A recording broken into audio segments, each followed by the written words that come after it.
It's mid-April and we are fast coming up to the maddest time of year in the garden. And if, like me, you watch other gardeners either on the TV or on YouTube, or you see the beautiful pictures on Instagram, you will be panicking a little bit now and thinking, you know, oh, I should have been working really hard. Someone's just picked a hammer up outside. Can you hear that? I should be ready.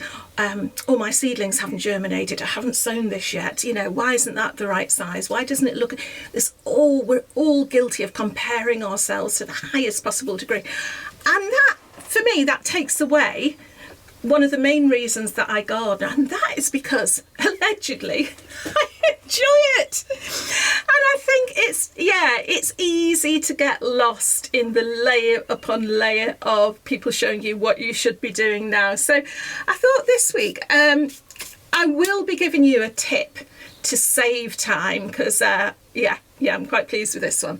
I'll give you a tip for save time, but sometimes wasting time in your garden, it's not really wasting time, it's enjoying time. And if I want to go and sit with my chickens for a long time, that's part of the whole experience. It's not about getting your perfect plant in the perfect space at the perfect time so you can have perfect results. I'm saying this now as a caveat to what I might be harvesting in a few months' time. But yeah, so I thought I'm just going to stand here. I'm going to sow my flower seeds, because I haven't sown one single flower yet. Fortunately though, we've got very lovely friends, and Mike's work colleague Mike, because I bought my sweet pea seed, it's still in the packet, but he has passed on a couple of trays of his sweet peas, so thank you so much, Ash, for that. I should have that outside. I've got the other one hardening off outside. I can't wipe my face because look. But yeah, let's just have a little chat and I'll show you what I've been doing. So yeah, one of the ways I really enjoy wasting time and really puts a spring in my step as I come up the lane coming to the allotment is coming to see the chickens. I mean, look at them. But one of the other absolute joys is just sitting by the pond. Because of the trail cam, we can keep an eye on what's coming to visit. And I think last time I showed you, we're having quite a lot of birds with regular sparrows and blackbirds and robins all coming to take their daily bath. The trail cam has shown that we get visitors at night as well. Nothing too exotic yet, although we did have a black cat that excited us a bit because it looked very much like a black panther. And also a lovely visit from a beautiful Siamese cat. So yeah, they're interested as well. They're sort of thinking, where on earth has this come from? But yeah, it's just a nice place to be. Oh, but hold the phone now. I've just seen this little fellow when I brought the camera home. Did you see him going off screen? And look at the weird vapour coming off the pond. That's strange, but here he is again. There he goes. Oh, quick as you like.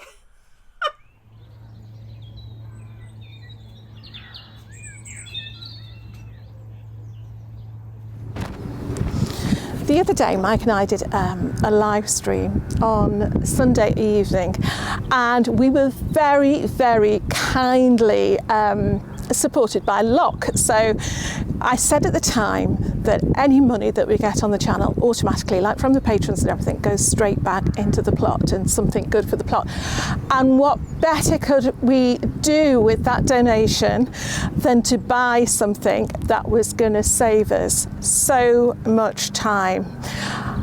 And when I say something, it's going to be something that you all have, but can very often, especially if you share a plot with someone else who doesn't put stuff away, very often you cannot put your hands on them when you want them, and that is a pair of watering cans. Now, oh Jane, how glamorous, how lovely you spent the donation on more plastic. But the reason these are going to be so good for us for saving time is we spend an absolute age trying to find any watering can on this plot, and the main thing, I mean, we've got must have about 4 or 5, but they're all green, which is lovely. They don't jar with the surroundings or anything like that, but we can never see them because they're camouflaged. So case in point, let me just demonstrate why I've gone for a bright red for me and a bright blue for Mike.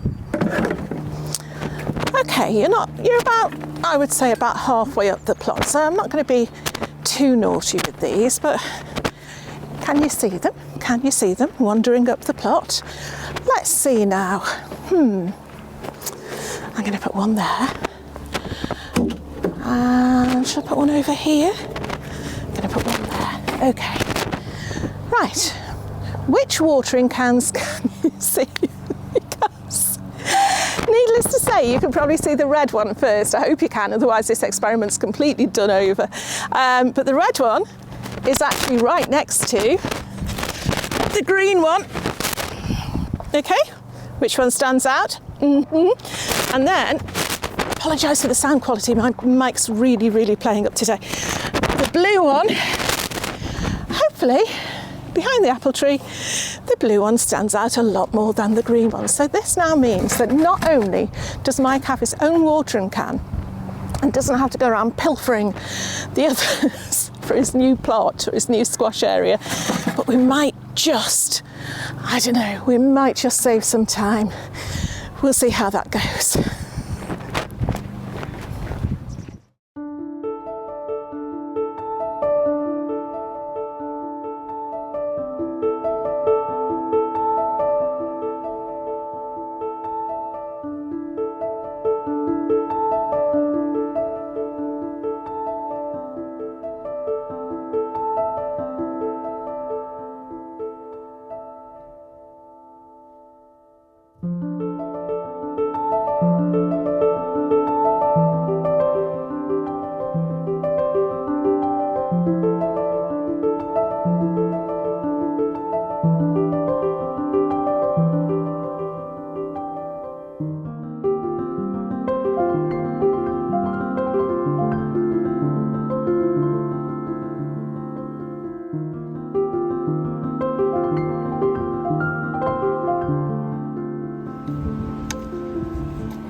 This is what, if you are a Dahlia fan, like me, I mean, I'm looking at this one. Oh, there's a tiny little bud.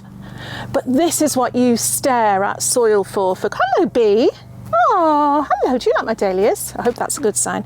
But yeah, just over this last week, they started out, I would say last week, there were the tiny little buds that you probably can't see on camera, but are there. But now look at this one. This one is, oh my goodness, this is one of my absolute favourites. Totally tangerine. Beautiful. Great Silence isn't making a show. It is. It's got 1, 2, 3 buds that I can see.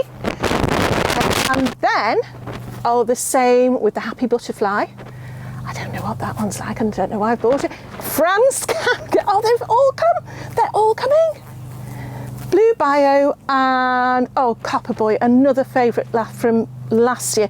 The Blue Bio, or Bayou, how would you say it? I don't know, has actually got 1, 2, 3, 4, 5, 6, 7, 8, 9, 10 little shoots on. So what I might do with that one, but not today, but I'll show you in a future video. I'll take some cuttings off that so we can make some new dahlias up, because ideally you should have maybe 4 or 5, otherwise the mother tuber gets overloaded. So yeah, but isn't that exciting? It's like just watching soil, seeing your first seedling coming up. But because I love the dahlias so much, there's always that worry that they're not going to come and they're going to look like that forever. But yes.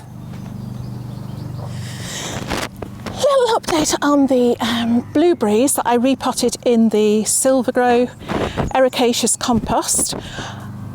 They are doing really well. I mean, I know they needed repotting anyway, but for the last couple of years they haven't done well. They have been dressed with peat-free compost. They've had Ericaceous feed on them, but yeah, at this time of year they're usually just starting, so they've had a real boost. Now it must be got to be at least 4 weeks ago since I repotted these, so now it's time to start supplementing the compost with a bit more Ericaceous feeding. But I'm really pleased. There are so many flowers. I mean, this one's early, this one's late, the middle one didn't make actually no, but actually there is so many flowers that, yeah, I think we're actually going to get more than a handful this year. And this one, even this one, I have, when I pruned back the lavender, I shoved, instead of just throwing the cuttings, I'll put them on the fire, which is very often what I do, it's like little fire starters. I popped them in here, so let's just see how they're doing. Let's just have a go at this. I mean, it's very naughty really, because I haven't been in long enough. But these cuttings, if only they're rooted as quickly as the weeds, these, I'm calling cuttings, they were prunings, must be about 3 weeks ago now I put them in. And they should, you can usually tell that they're growing because they're bright green on the top, but they were like that when I put them in because they'd already started growing. So I'm going to try, it's going to ruin it. I'm just going to ruin it. Yeah, that one hasn't worked. Should I try another one? I've got to try another one now. I've got to find one that works. Let's have a look. You won't be able to see this on camera, but you'll be able to see it when I pull it up. Okay, 2 perfectly nice looking lavender cuttings. Try and get underneath them, so if there is a root, I'm not going to pull it off. Yeah, that hasn't worked either. But never mind. They haven't died. Oh, that might be a root. It's probably not. They haven't died though, have they? So anyway, I think that'll come. I'm forever hopeful. I'm still here. Let's put it back in. Okay, we'll come back in another couple of weeks and see if they've rooted or not. Wish them luck. Oh my goodness. And another thing I'm spending time checking out are the back boxes. Nothing yet, but maybe the word hasn't got round, so yeah, we'll keep an eye out for some nighttime visitors.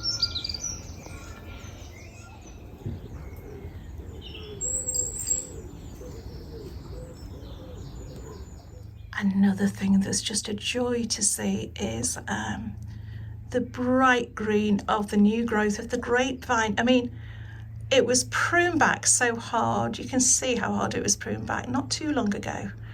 And every year it comes back with such vigour. Oh, look, there's Mike's hat. And the peach tree, I must admit we were really worried about this. It started growing really nicely, really lovely blossom. And then I noticed loads of ants and it was covered in greenfly. So it's had a really good dose, or a few doses, of soapy water and a great seaweed feed around the roots, and it seems to be coming back okay, but yeah, gotta keep a close eye on it. This is one of those jobs I have wanted to get finished for such a long time. As a little bit of a tribute, a little bit of a thank you again to my wonderful patrons, because without their help we know that this shed would have taken a lot longer to build, and we have no trail cam, etc, etc. So yeah, as a sign of their actual literal support, this is the patron pillar. Okay, so yeah, we've got quite a lot done really. I mean, just doing that, just showing you that, I've managed to get all my done, my flowers done, or at least so much so far. What I'm going to do now, the last ones I'm going to do are sunflower. These are High Hopes, ideal for children, so what can go wrong? If you have not yet been over to see Linda at the Feel Good Garden, she is doing a sunflower challenge this year, and I think there's 3 categories. So get yourself over there if you're thinking at all, even if you only plant 1 seed, you know, have a little go, have a little challenge with your neighbour. Get yourself over there and join in, because it's really, really good fun. But yeah, there's 15 seeds here and I've only got 12 cells, and to be honest, I'm short of compost. Can you hear that bee? It's a lovely bee. Probably saying quite a lot of wise things, but I do wish she was away somewhere else. Why are we doing it? Where can I... Look, I've got 3 cells left where the tomatoes haven't germinated. I'll stick these extra sunflower seeds. You know what will happen now though, don't you? They'll start growing. I'll forget about this bit, and I'll say, look at these giant tomatoes, they're amazing. So, yeah. That's it, that's my sunflowers done. They need covering up. I'm going to have to find a tiny bit more, honestly, nearly out of compost from somewhere to cover them up with. Give them a water. But yeah, hopefully you're not feeling too overwhelmed by everything that's going on. And you know, when you think that you're wasting time, just think about it. Is it wasting time to actually, you know, be sitting in your garden enjoying what you've done? I don't think so. I wish you would go away now. I do love you, bee, but you're in the way.